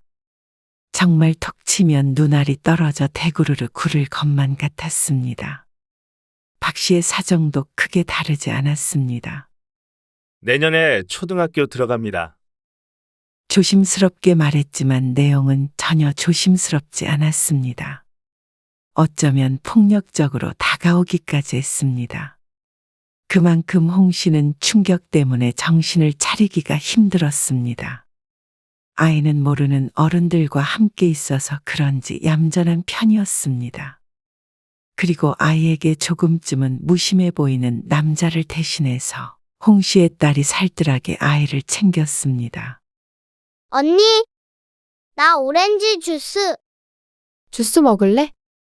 아이는 홍 씨의 딸을 언니라고 불렀고 그런 아이를 돌보는 모습을 보니 가슴 속에서 무언가 무너지는 기분이 들었습니다. 딸을 언니라고 부르는 아이 때문에 결혼이니 뭐니 하는 얘기를 꺼내기가 힘들었습니다. 당장이라도 테이블을 뒤엎어버리고 싶은데 또 아이 눈치가 보여서 그렇게 하지 못했습니다. 어떻게 언질 하나 없이 이렇게 다짜고짜 아이를 데리고 올 생각을 했는지 몰랐습니다. 누구의 머릿속에서 나온 아이디어인지는 모르겠으나 최악이었죠. 경악스럽고 황당하고 화도 났습니다. 딸에게 이렇게 화나본 것이 언젠지 기억도 나지 않았습니다. 그리고 너무나도 예의 없는 남자를 이제는 예비 사위라고 부르고 싶지도 않았습니다. 애를 데리고 오면 그 앞에서는 화를 못 낼 것이라고 생각했는지도 몰랐습니다. 참 영악한 것들이 아닐 수 없었습니다. 타는 속을 냉커피로 달래다가 결국엔 흐르는 침묵을 참지 못해 자리에서 일어났습니다. 우린 먼저 가볼게. 남편과 함께 집으로 돌아오는 길에는 가슴에 돌덩이를 안고 있었습니다. 그리고 1시간 뒤쯤 딸이 집으로 돌아왔습니다. 그때까지도 홍 씨 부부는 서로 대화를 나누지 않았습니다. 그런데 분위기 파악이 되지 않았는지 딸이 말했습니다. 내가 좋은 엄마가 돼주고 싶어. 가슴에선 천불이 일었습니다. 미치고 팔짝 뛸 노릇이었습니다. 어디서 애딸린 이혼남이랑 결혼하겠다는 소리를 해. 남편이 언성을 높이자 딸이 그 말을 정정해 주었습니다. 이혼남은 아니야. 그러면 그 애를 혼자 낳았다니? 그건 아니고 혼인신고 안 하고 같이 살았대. 그럼? 애엄마는 어디 있는데? 친엄마는 지금 연락은 안 되고. 연락이 안 된다는 게 무슨 말이야? 도망이라도 갔다는 거야? 그런 식으로 말하면 이상하게 들리지. 이상하게 들리는 게 아니라 이상한 거야? 그러자 딸이 잠시 말이 없었습니다. 그러다가 괴로운 얼굴을 하고는 말했습니다. 애가, 은지가 나를 잘 따라. 잘 따르면 다 엄마 하는 거야? 그런 말이 아니잖아. 애는 지금 무슨 상황인 줄은 알아? 왜 널 언니라고 불러? 결혼 얘기는 모르고 아직은 그냥 아빠 친구인 줄 알아. 결혼 준비하면서 천천히 알려줄 생각이고. 그게 말이나 된다고 생각하니? 어떻게 이렇게 중요한 걸 미리 말을 안 해? 지난번에 봤을 땐 왜 아무 말 없었어? 편견 없이 한번 만나보라고 그런 거야. 그렇다고 한들 이미 알아버린 이상 그 남자가 좋게 보일 리도 없었고 홍 씨 부부가 이 결혼을 허락할 리도 없었습니다. 죽어도 이 결혼은 안 돼. 죽어도 안 된다고? 말꼬리 잡지 마. 너라면 네 딸 이런 결혼 시키겠어? 남편은 거의 알아누웠고 홍 씨도 밥을 제대로 먹지 못할 정도로 상심했습니다. 밥알이 모래알보다도 까끌까끌해서 차마 목구멍으로 삼켜넘기질 못했죠. 그리고 그런 부모를 보는 딸도 우울해했습니다. 하지만 딸도 물러서질 않았죠. 나는 무조건 결혼할 거야. 엄마도 알잖아. 내가 가정을 꾸리고 살고 싶은 건 처음이야. 엄마 나 키우면서 힘들었다며. 은지는 다 컸잖아. 내년에 초등학생인데 그러면 오히려 좋은 거라고 생각하면 안 돼? 무슨 이런 황당한 말이 있나 싶었습니다. 그러면 차라리 내년에 대학생인 딸을 입양하고 말죠. 너 애 키우는 게 그게 쉬운 건 줄 알아? 하물며 남의 애를 어떻게 키우겠다는 거야? 남의 애 아냐. 나는 이미 내 딸이라고 생각해. 그게 말이 돼? 얼마나 봤다고 네 딸이야? 계속 이렇게 반대만 하면 나 그 집으로 들어갈 거야. 결혼식도 안 올리고. 그걸 원해? 이게 딸인지 깡패인지 헷갈렸습니다. 이 정도 결혼 조건이면 반대하지 않을 부모가 세상 천지에 어디 있나 싶었지만 딸의 눈에는 뵈는 게 없어 보였습니다.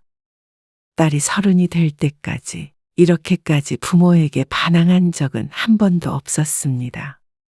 애 딸린 남자와 세기의 사랑이라도 하고 있는 듯한 딸을 보니 말려도 소용이 없는 것 같았습니다. 결혼이란 게 그리 쉽게 생각할 것이 아닌데 딸은 그걸 몰랐습니다.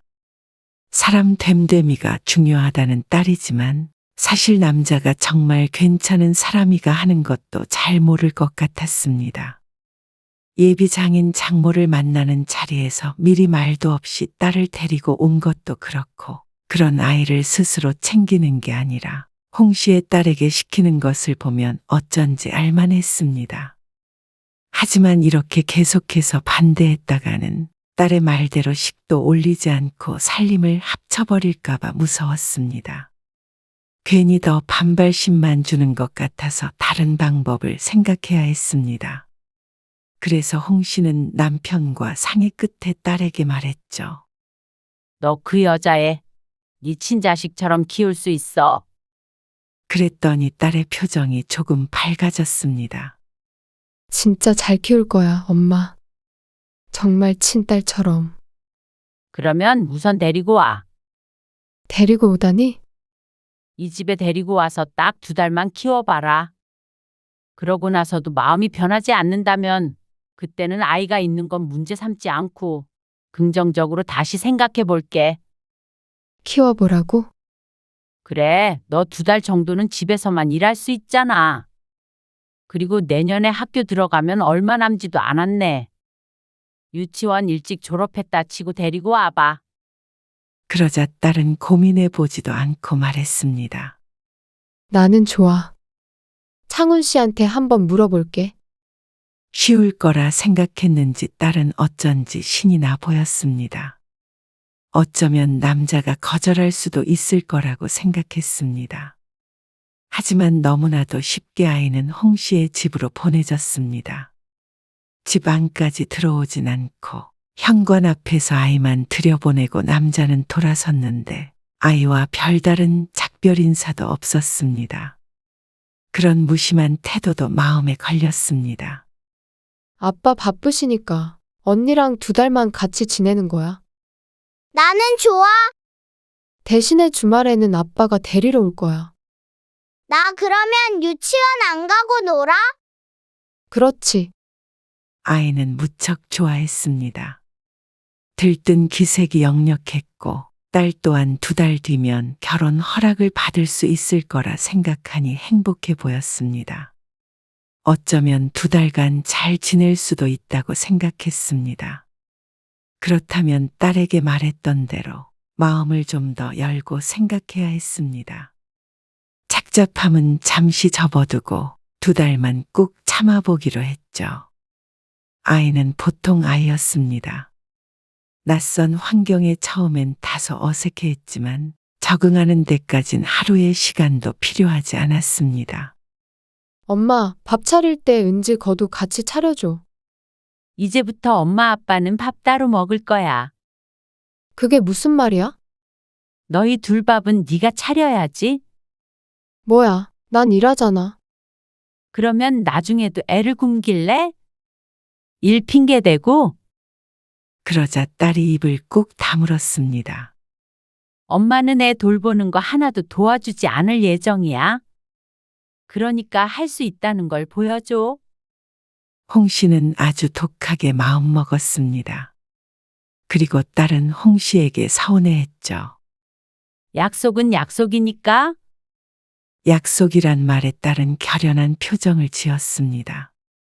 오기로라도 해내보겠다는 의지가 엿보였죠. 그날 이후로 딸의 전쟁 같은 하루가 시작이 되었습니다. 아이가 눈을 떴을 때부터 잠에 드는 그 순간까지 오로지 육아는 딸의 몫이었습니다. 식사, 목욕, 빨래, 놀아주기, 밤에 재우는 일까지 말이죠. 그런데 딸은 아이의 삼시세끼를 챙겨주는 것조차 힘에 부처했습니다.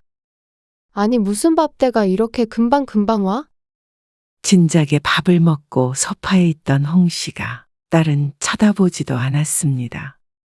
부엌에서 달그락 거리는 소리가 들렸지만 도와줄 생각이 없었습니다.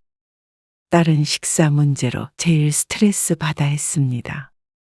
딸이 집에 있다고는 하지만 노는 게 아니라 일을 해야 하는데 자꾸만 방 밖으로 나와야 하니 일이 진행이 잘 안 되는 듯 했죠. 언니, 나 그림 그렸는데 보여줄까? 지은아. 언니 지금 일하고 있어서. 이따가 봐도 될까? 지금. 잠깐만. 딸의 의자 끄는 소리가 들렸습니다. 하루에도 수십 번씩 딸의 방을 들락날락 거리는 아이. 그리고 차마 싫은 소리는 하지 못하고 10분에 한 번씩 나와보는 홍 씨의 딸. 차마 웃지 못할 풍경이었습니다. 안 자니? 아이를 재우고 나온 딸이 11시가 넘도록 자질 않고 있자 홍 씨가 방문을 열고 들어가 물었습니다. 그러자 퀭한 얼굴을 한 딸이 대답했습니다. 낮에 일을 별로 못해서 하던 일은 마무리하고 자야 해. 얼마나 걸리는데? 해봐야 아는데 앞으로 3시간? 4시간? 아이고 어쩌냐? 엄마는 먼저 잘게. 알았어. 그리고 다음날 아침 7시쯤 아이가 일어나 온 집안을 휩쓸고 다녔습니다. 처음엔 얌전히 눈치를 봤던 아이는 어디 간 것인지 몰랐습니다. 집이 편해졌는지 천방지축이 다 되어 있었죠. 저 배고픈데. 1시간 정도 이것저것 하며 혼자 놀던 아이가 홍 씨에게 배가 고프다고 했습니다. 그래서 홍 씨는 딸의 방으로 들어가서 자는 딸을 흔들어 깨웠습니다. 일어나 봐. 애가 배고프댄다. 배고프대. 밥 차려줘야지. 그러자 딸이 인상을 팍 썼습니다. 엄마가 좀 차려주면 안 돼? 나 어제 새벽 3시에 잤어. 엄마랑 아빠는 지금 나갈 거야? 어디 가는데? 일 가? 아빠 오늘 쉬어. 약속 있어서. 홍 씨는 되도록이면 집을 비우는 것을 선택했습니다. 딸이 의지하지 않고 정말로 혼자서 아이를 돌보길 바라기도 했고, 딸이 그러고 있는 모습을 보는 게 싫기도 했습니다. 은지 데리러 왔습니다. 주말에 남자가 아이를 데리러 왔습니다. 두 손에는 과일 같은 걸 잔뜩 들고 왔습니다. 아이를 놓고 돌아서던 때와는 사뭇 달랐죠. 그런데 그것도 처음 한두 번이었습니다. 시간이 지날수록 양손은 가벼워졌고 나중에는 주말에 데리러 오지 않는 경우도 있었습니다. 갑자기 뭐야? 데리고 가야 내가 일을 하든 쉬든 하지. 뭐? 상식적으로 지금 친구를 만나러 가겠다는 사람이 어디 있어? 지난주에는 연락도 거의 안 했잖아. 은지 걱정은 안 되는 거야? 그러니까 데리러 오라고. 딸의 방문을 열려다가 들리는 소리에 조용히 발걸음을 돌렸습니다. 아이가 뛰어와 방문을 열려고 하자 홍 씨가 말렸죠. 할머니랑 그림 하나 그릴까? 언니 주게. 좋아요. 딸이 남자와 다투는 모양이었습니다. 힘들만도 했습니다. 요즘에 딸이 웃는 모습을 본 적이 많이 없는 것 같았죠. 언니, 나 이 반찬 싫은데. 왜 싫어? 멸치 먹어야 돼. 언니가 볶은 거야. 맛없어. 햄 없어? 아침에도 햄 먹었잖아. 그럼 나 안 먹을래. 은지야, 반찬 투정을 하던 아이는 밥을 안 먹겠다고 손으로 입을 막고 있었습니다. 그리고 그런 아이를 보며 딸은 한숨을 쉬었습니다. 엄마 아빠 집에서 조용히 좀 쉬고 싶으니까 애 데리고 어디라도 좀 다녀와. 어디? 뭐 놀이공원이나 동물원이나 그런데. 이번 주말에는 일 없다며. 그 사람도 이번 주는 데리러 못 온다고 그랬잖아. 일 없으니까 쉬려고 했는데. 애가 있는데 어떻게 쉬어? 그러자 딸의 표정이 무척 나빠졌습니다. 그런 딸을 홍 씨는 모른 척 했습니다. 그리고 점심점쯤 딸이 아이를 데리고 나갔다가 저녁 시간을 넘겨서 집에 들어왔습니다. 파김치가 되어 돌아온 딸은 말없이 아이를 씻기고 재웠습니다. 그리고 아이와 함께 잠들었죠. 그리고 그날 이후로 딸은 남자와 자주 다투는 듯 보였습니다. 나중에는 아이가 들을까봐 홍 씨가 다 조마조마했습니다. 은지야, 언니 일해야 되니까. 이거 만화 보고 있어. 그 전에는 문 열면 안 돼. 알겠지? 알았어. 배고프면 과자 꺼내 먹고. 그런데 애가 그걸 기억하면 애가 아니었습니다. 언니, 이거 할 수 있어? 아이가 딸의 방문을 열고 희한한 포즈를 취하며 말했습니다. 그러자 딸은 스스로의 머리를 쥐어 뜯었습니다. 못해. 언니는 못해. 그러니까 문 닫고 나가줄래? 다소 거친 음성의 아이가 놀란 듯 보였는데 이내 웃으며 다른 포즈를 취했습니다. 그럼 이건? 그러자 딸의 깊은 한숨 소리가 들려왔습니다. 어쩐지 아슬아슬해 보였죠. 잠을 하도 못 자서 눈밑은 거뭇거뭇했고 안색도 좋지 않았습니다. 왜 또 안 먹는다는 건데? 그러니까 아까 아이스크림 먹지 말라고 했잖아. 맛이 없어. 맛이 없어도 먹어야지. 나 집에 갈래. 뭐? 갑자기 집으로 돌아가겠다는 아이. 딸이 깜짝 놀라 묻자 아이가 울상을 지으며 말했습니다. 여기 재미없어. 언니는 놀아주지도 않고 맨날 일만 하고, 밥도 억지로 먹으라고 그러고, 놀이터도 같이 안 가주고, 그냥 유치원 갈래. 입이 오리처럼 튀어나온 아이. 그때부터 집에 가겠다고 떼를 썼습니다. 처음엔 아빠가 바빠서 안 된다고 했던 딸이 며칠 더 지나자 스스로 남자에게 전화를 걸었습니다. 도저히 더는 데리고 있을 수가 없다고 했습니다. 이제 은지 데리고 가. 그리고 또 몇 분간 실랑이를 하는 것 같았죠. 결국 이틀이 더 지나서야 남자가 아이를 데리러 왔습니다. 아빠 바쁜 일 끝났대. 언니는 은지랑 더 있고 싶은데 은지도 집에 가고 싶다고 그랬지? 맞아. 다음에 또 놀러 올게. 그래. 그렇게 아이는 갔습니다. 내 자식을 남의 집에 보내놓으면 혹시라도 눈칫밥을 먹지는 않을까 안절부절 못할 것 같은데 남자는 그러지 않았습니다. 오죽했으면 딸이 애가 궁금하지도 않느냐고 다그칠 정도였습니다.